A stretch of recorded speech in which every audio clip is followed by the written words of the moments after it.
Hi, எப்படி இருக்கீங்க? இன்றைக்கி எஸ்ஆர்எம்மா கிச்சனில் உப்பு கண்டம் குழம்பு எப்படி வைக்கிறதுன்னு பார்க்கலாம்.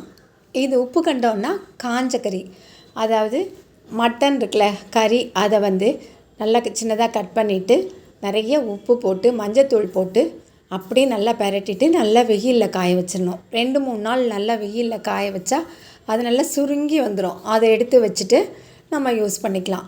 இதை என்ன பண்ணணும், ஃபஸ்ட்டு ஒரு கொதிக்கிற தண்ணியில் கொஞ்சம் நேரம் போட்டு மூடி வச்சிடலாம். ஒரு 10 நிமிஷம் மூடி வச்சுட்டா அதில் இருக்க எக்ஸஸாக இருக்க உப்புலாம் வெளியில் வந்துடும். அப்புறம் நல்லா அதை கழுவிட்டு அதை தண்ணி ஊற்றி வேக வைக்கலாம். மஞ்சத்தூள் கொஞ்சம் போட்டு வேக வைக்கலாம். உப்பு சேர்க்க வேண்டாம், ஏற்கனவே உப்பு நிறைய போட்டு தான் காய வச்சுருப்போம். இது நான் வீட்டில் காய வச்ச உப்பு கண்டம். இதுக்கப்புறமா ஒரு பேனில் எண்ணெய் ஊற்றி எண்ணெய் காஞ்சதும் கடுகு உளுந்தம் பருப்பு போட்டு தாளிச்சிக்கலாம். நல்லெண்ணெய் போட்டுக்கணும். நல்லெண்ணெய் தான் நல்லாயிருக்கும் வாசமாக.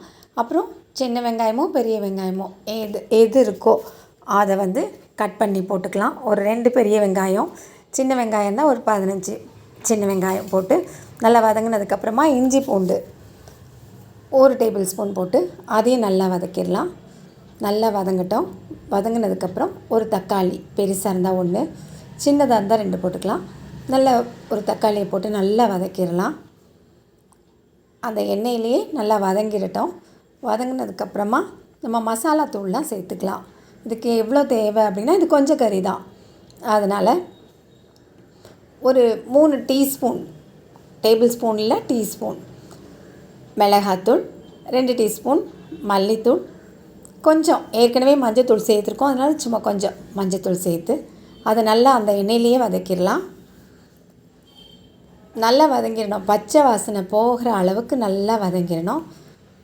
வதங்கினதுக்கப்புறமா நம்ம இதுக்கு உப்பு கண்டத்துக்கு கத்திரிக்காய் முருங்கைக்காய் போட்டுக்கலாம். வெறும் முருங்கைக்காவும் போடலாம், வெறும் கத்திரிக்காயும் போடலாம், கூட ஒரு உருளைக்கிழங்கும் போடலாம்.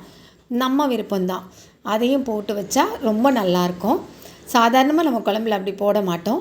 இந்த உப்பு கண்டம் குழம்புக்கு இப்படி போட்டால் நல்லாயிருக்கும். இந்த காஞ்ச கறி குழம்புன்னு சொல்லுவாங்க. இதுக்கு இப்படி போட்டு வைக்கலாம். இதையும் நல்லா வதக்கிட்டு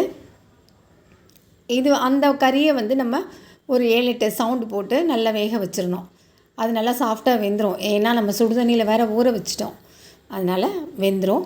அந்த வெந்த கறியை எடுத்து இதில் சேர்த்துடலாம். இது ஒரு மாதிரி வாசனை இருக்கும். இது பிடிக்கிறவங்களுக்கு ரொம்பவே பிடிக்கும், ரொம்ப டேஸ்ட்டாக இருக்கும். அதாவது சாதாரண கறி மாதிரி இருக்காது. நம்ம இதை காய வச்சுருக்கோம்.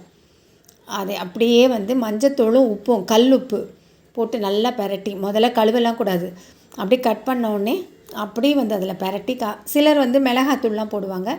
இது நான் மஞ்சத்தூளும் உப்பு மட்டும்தான், கல்லுப்பு மட்டும்தான் போட்டேன். இதுக்கு ஒரு தேங்காய் பேஸ்ட் போட்டுக்கலாம். ஒரு சின்ன 2 துண்டு தேங்காயும் 2-3 சின்ன வெங்காயமும் கொஞ்சம் சீரகமும் வச்சு அரைச்சி அதையும் சேர்த்துட்டோம் அப்படின்னா ரொம்பவே நல்லாயிருக்கும். கொஞ்சம் பெருஞ்சீரகமும் சேர்த்துக்கலாம். கொஞ்சம் பெருஞ்சீரகமும் சேர்த்து அதையும் சேர்த்து அரைச்சிருக்கலாம். பாருங்கள், கறி நல்லா வெந்து தான் இருக்குது பாருங்கள். நல்லா காஞ்சிரும். அது வெயிலையே போட்டு காய வச்சிடணும். நல்லா காஞ்சதுக்கப்புறமா ஸ்டோர் பண்ணி வச்சுக்கலாம். நம்ம ஃப்ரிட்ஜில் வச்சு கூட ஸ்டோர் பண்ணி வச்சுட்டு தேவைக்கு எடுத்து குழம்பு வச்சுக்கலாம். இப்போ தேவையான அளவு தண்ணி ஊற்றி நல்லா கொதிக்க வச்சிடலாம். ஏன்னா அந்த கத்திரிக்காய் முருங்கைக்காய் வேகணும்ல, இந்த கறியோடு சேர்ந்து வேகட்டும். அதுக்கு தேவையான அளவு தண்ணி ஊற்றி அப்படி மூடி வச்சுட்டா அது நல்லா வேகட்டும். இந்த வாசமும் அந்த வாசமும் சேர்ந்து நல்லா இருக்கும் குழம்பு.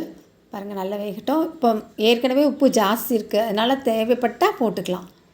ஏன்னா உப்பு கண்டத்தில் நம்ம ஏன்னா உப்பு கம்மியாக போட்டோன்னா அந்த காஞ்ச கறி கெட்டு போயிடும், புழு வச்சிரும். அதனால் உப்பு கொஞ்சம் எக்ஸ்ட்ரா தான் போடணும். கல் உப்பு போட்டு தண்ணி படாமல் நல்லா காய வைக்கணும். வெயிலில் வச்சு எடுக்கணும். ஒரு 2-3 நாள் நல்ல வெயிலில் காய்ஞ்சா போதும், அப்படியே சுருங்கி வந்துடும். அப்புறம் நம்ம ஃப்ரிட்ஜில் ஸ்டோர் பண்ணி வச்சுக்கலாம். இந்த கறி பிடிக்கிறவங்களுக்கு ரொம்பவே பிடிக்கும். இது ரொம்ப வாசமாக இருக்கும். ஒரு தடவை இந்த மாதிரி ட்ரை பண்ணி பாருங்களேன். நம்ம எக்ஸஸாக கறி வாங்கிட்டோம் அப்படின்னா, இது நிறைய கறி இருந்ததுன்னா அப்படியே நூலில் கோர்த்து அப்படியே தொங்க விட்டுருவாங்க. அது ஒரு மாதிரி நல்லாயிருக்கும். நல்லா ஊர்லெலாம் கெடாலாம் வெட்டுவாங்கள்ல, அப்போ எப்படியும் கறி மீறும்.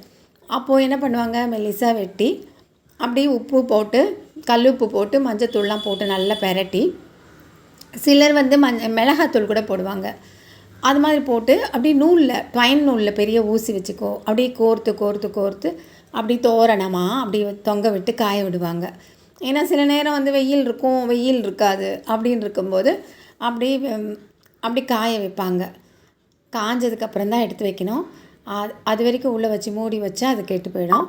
அதனால் இது வந்து ஒரு தடவை இந்த மாதிரி ட்ரை பண்ணி பாருங்கள், ரொம்ப நல்லாயிருக்கும். பிடிச்சிருந்துன்னா கமெண்ட் பண்ணுங்கள், எப்படி இருந்ததுன்னு சொல்லுங்கள். அம்மா கிச்சனை சப்ஸ்கிரைப் பண்ண மறந்துடாதீங்க.